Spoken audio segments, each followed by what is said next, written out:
Iran மீது போர் மூண்டது. Iran மீது இஸ்ரேல், அமெரிக்கா கடும் தாக்குதல். அமெரிக்காவும் இஸ்ரேலும் இணைந்து ஈரான் மீது நேற்று மிகப்பெரிய வான்வழி தாக்குதலை துவக்கின. இதற்கு பதிலடியாக சவுதி அரேபியா உட்பட பல மத்திய கிழக்கு நாடுகளில் உள்ள அமெரிக்க இராணுவ தளங்கள் மீது ஈரான் எதிர் தாக்குதல் நடத்தியது. இதனால் மத்திய கிழக்கு நாடுகளில் போர் மேகம் மூண்டுள்ளது.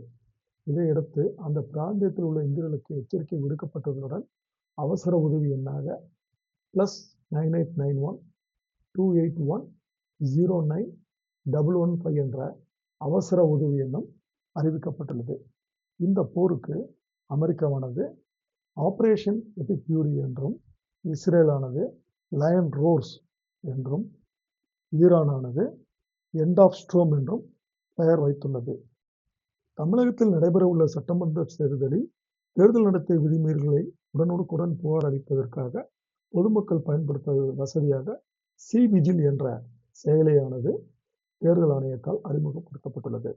இந்த ஆப் வாயிலாக பெறப்படும் புகார்களுக்கு விரைந்து நடவடிக்கை எடுக்க தேர்தல் ஆணையம் அறிவுறுத்தியுள்ளது. அதன்படி புகார் கிடைத்த 5 நிமிடங்களில் மாவட்ட தலைமை தேர்தல் அதிகாரி அதை பரிசீலிக்க வேண்டும்.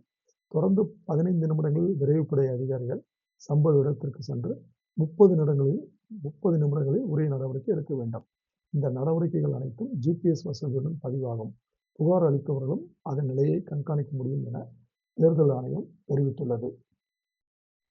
அரசின் கோப்புகளை கையாளும் அதிகாரிகள் சோம்பேறித்தனமாக உள்ளதாக கண்டனம் தெரிவித்த சென்னை உயர்நீதிமன்றம், வழக்கில் மேல்முறையீடு செய்ய அதிக காலம் எடுத்துக்கொள்ளும் அதிகாரிகள் உள்நோக்குடன் செயல்படுகின்றனரா என்பதை ஈரான் மீது அமெரிக்காவும் இஸ்ரேலும் தாக்குதல் நடத்தியுள்ள நிலையில் அந்த நாட்டின் உச்ச தலைவரான அயதுல்லா கமேனி மற்றும் அதிபர் மசூத் தாக்குதலில் பலியாகியுள்ளதாக தகவல்கள் வரப்பெற்றுள்ளது. மேலும் ஈரானின் இராணுவ மற்றும் ஆயுதப்படை தளவாடத்துறை அமைச்சர் அஜீஸ் நசீர் சாதி இந்த தாக்குதலில் கொல்லப்பட்டதாக கூறப்படுகிறது.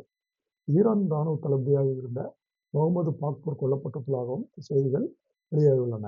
இவர்களுடன் ஈரானின் இராணுவ உளவுத்துறை தலைவர் சலே அசதியும் கொல்லப்பட்டதாக தகவல்கள் தெரிவிக்கின்றன. நாடு முழுவதும் 14 வயது சிறுமியர்களுக்கு கர்ப்பப்பை வாய் புற்றுநோய் இலவச தடுப்பூசி திட்டத்தை பிரதமர் மோடி துவக்கி வைத்தார். இந்த திட்டத்தின் கீழ் கார்டாசில் 4 என்ற தடுப்பூசி ஒரு முறை செலுத்தப்படும். இது கர்ப்பப்பை வாய் புற்றுநோயை உண்டாக்கும் வைரசுகளுக்கு எதிராக பாதுகாப்பு அளிக்கிறது.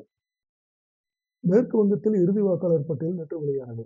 அதில் 63 லட்சம் பேர்களுடைய பெயர்கள் நீக்கப்பட்டுள்ளது.